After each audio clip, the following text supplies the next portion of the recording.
ভারত ৭ই মের ভোর রাতে অপারেশন সিন্দুরকে সফলভাবে সম্পন্ন করে এরপরেই পাকিস্তান শুরু করে কাউন্টার অ্যাটাক। ভারতের পশ্চিম ও উত্তরের বিভিন্ন জায়গায় ড্রোন ও মিসাইল দিয়ে আক্রমণ করার চেষ্টা চালিয়েছে। এই জায়গাগুলি হলো শ্রীনগর, জম্মু, পাঠানকোট, অমৃতসর, কাপুরতালা, আদমপুর, পাতিন্ডা, চণ্ডীগড়, নাল এবং ভুজ। কিন্তু এই অ্যাটাক সফলতা দেয়নি ভারতের স্বদেশি এয়ার ডিফেন্স সিস্টেম। ভারতীয় এয়ার স্পেসকে রক্ষা করার জন্য পেচোরা, ওএসএ একের মতো সারফেস টু এয়ার মিসাইলকে ডিপ্লয় করা হয়েছিল এবং লো লেভেল এয়ার ডিফেন্স গানও ব্যবহার করা হয়েছিল ড্রোন ও মিসাইলকে ধ্বংস করার জন্য। তবে সবচেয়ে বেশি নজর কেড়েছে ইন্ডিজিনাসলি ডেভেলপ আকাশ মিসাইল সিস্টেম।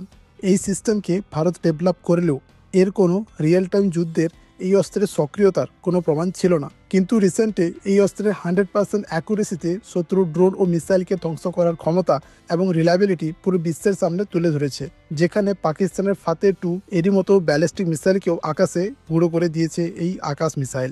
আকাশ মিসাইলের রেঞ্জ হচ্ছে 25 থেকে 30 কিলোমিটার, গতিবেগ হচ্ছে 2.5 ম্যাক, 60 কেজি ওজনের হাই এক্সপ্লোসিভ ওয়ারহেডকে বহন করে নিয়ে যেতে সক্ষম। ডিআরডিও এই আকাশ মিসাইলের ডেভেলপ করেছে। এই আকাশ মিসাইল শত্রুদের ভারতের ওপর হামলা করার স্বপ্ন আকাশে মিশিয়ে দিতে সক্ষম। জয় হিন্দ, জয় ভারত।